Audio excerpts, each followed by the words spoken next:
Hey, what's going on, guys? John Lee here with my second video for this super stuffed, overstuffed fight weekend post UFC 205. This is my second video. Be sure to check out my first video on the Ryan Bader versus Little Nogueira rematch, the rematch everyone's been clamoring for years, and Claudia Gadelha versus Courtney Casey. You can get a parlay bet in there that I think is pretty good. We'll see. At least you can see me do my logical work there. At least I'm showing my work, right? It's like those old math tests. So even if I get to the wrong answer, you can at least see how I got there. Today, I want to tell you about a couple bets I was going to make that I'm not going to make because I'm trying to be more disciplined, and give you my second bet for this weekend, which we'll probably lose. So quickly, let's touch on a couple of the fights that I didn't bet. First one is Almeida versus Morales.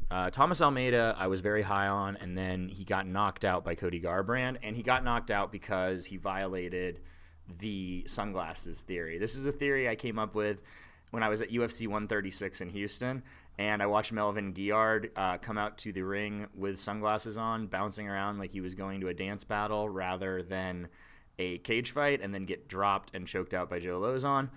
There was a second guy who wore sunglasses to a weigh-in or a media day that got knocked out super quick that I can't remember for some reason right now. And then I know for a fact that both Thomas Almeida versus Cody Garbrandt did it, and just recently Belal Muhammad did it last weekend right before he got knocked out by Vicente Luque. So small sample size, but fighters who are wearing sunglasses to media day or to the cage, 0-4. So something to keep in mind. Also, I mean, it makes sense, right? You're like wearing sunglasses because you kind of think you're a star, or maybe you're intimidated, you want to hide your eyes. Either way, it's not a good sign. So I definitely try to fade people who wear sunglasses as much as possible to any of those type of stare-down style events. So Thomas Almeida did that. I actually did take Garbrandt in that fight because of the sunglasses and won, which was both sad and happy. It was also an emotional hedge. I do that kind of a lot. I should have done that last week with Connor, where you want the other guy to win, so you bet on the guy you don't want to win. So if your fighter loses, at least you made some money. That's useful. So that was partially the Garbrandt thing too. But sunglasses theory, I really believe in. Anyway, I just think he's overpriced here. I would have played him. I feel like it's a bounce back fight. Jack Slack was going on and on about how it's basically a gimme. I've only watched the one Morales fight, the draw.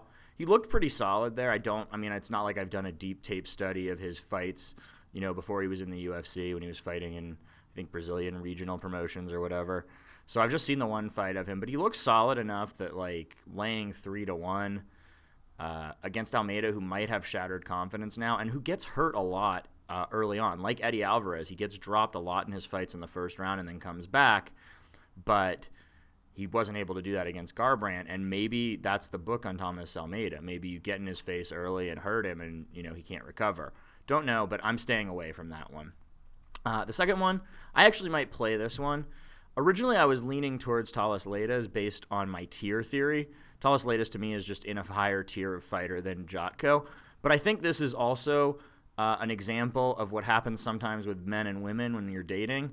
Like if, for example, if someone, like, let's say Bill Simmons, I think Bill Simmons talked about this like years ago. Like if Bill Simmons, when he was like first started out writing, had a big crush on Shannon Doherty. At the time, she was like out of his league, but as his league rose and her fame declined, they kind of ended up on the same place.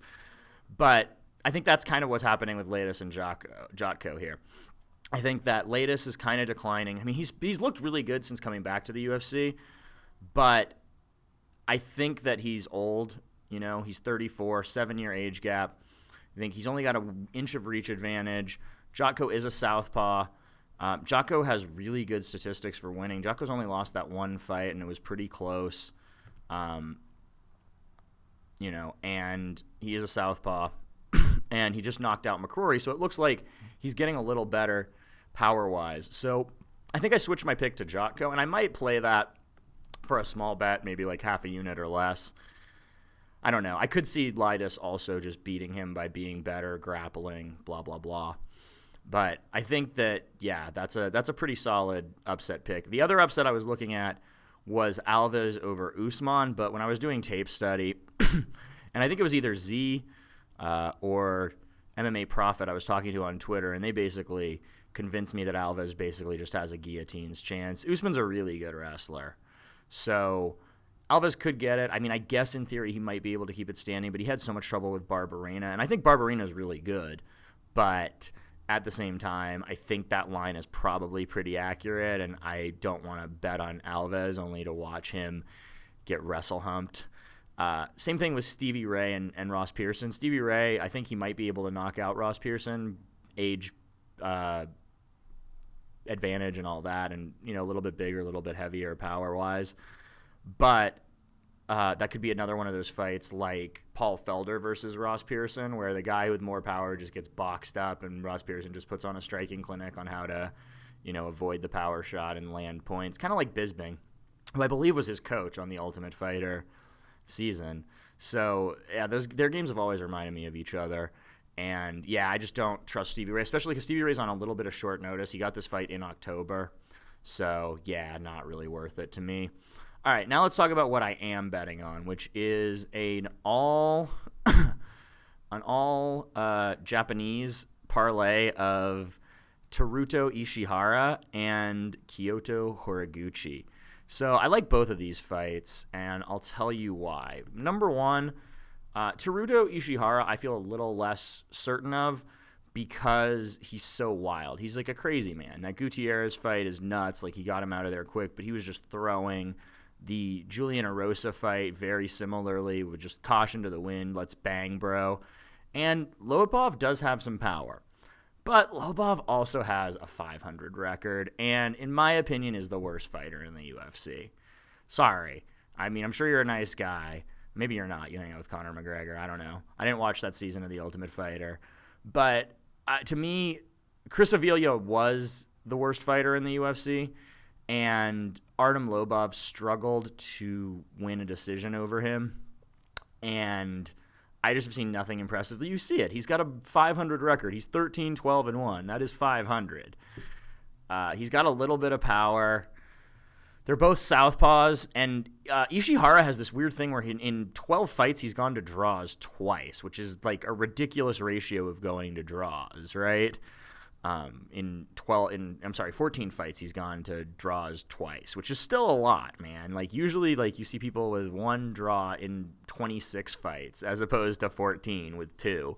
So that's kind of weird. He did go to a draw in the UFC, I believe, in his debut against the other Japanese guy, Murata or something. The names, I get confused with some of these names. Ishihara has a big reach advantage, though, big age advantage. Teams are kind of a wash. I mean, I think SBG is pretty much the Conor McGregor show. The rest of their fighters have not been super impressive, which is not uncommon, as I talked about in my camps thing. It's really more the camps that are famous. It's more because they had the good fighter, or the transcendent fighter, or fighters in the case of Jackson's and AKA, and that's what made their team more impressive rather than the other way around, that the coaching creates the fighters. So I think that's kind of a wash. Look at the rest of it. They both fought in August. Ishihara, much higher winning percentage, much higher finishing percentage, doubles him up on pace. I just think Ishihara is probably going to get the knockout here. They're both coming off wins. They're both southpaws. Lobov's 1-2 in the UFC with that one win over Chris Avila. Like, that's the only guy he's been able to beat. I really believe he's one of the worst fighters in the UFC. Whereas Ishihara is still undefeated, but he does have that draw. So my pick here is Ishihara to get the knockout, and I'm going to parlay Ishihara with Kyoto Horiguchi, one of my favorite fighters in all of the UFC, and really just a pleasure to watch, against probably one of the least fun flyweights to watch, maybe the least fun flyweight. Horiguchi's a little overpriced here. I think this fight is a little bit closer, but I go back to Ali Bagatinov looking pretty bad against most of the top of the division, right? That Benavidez fight, Benavidez was so much faster, and guess what, Jack? Horiguchi's even faster than Benavidez. So at 66%, it's maybe closer to like 60% maybe. He should probably be like a 160, 150 favorite maybe.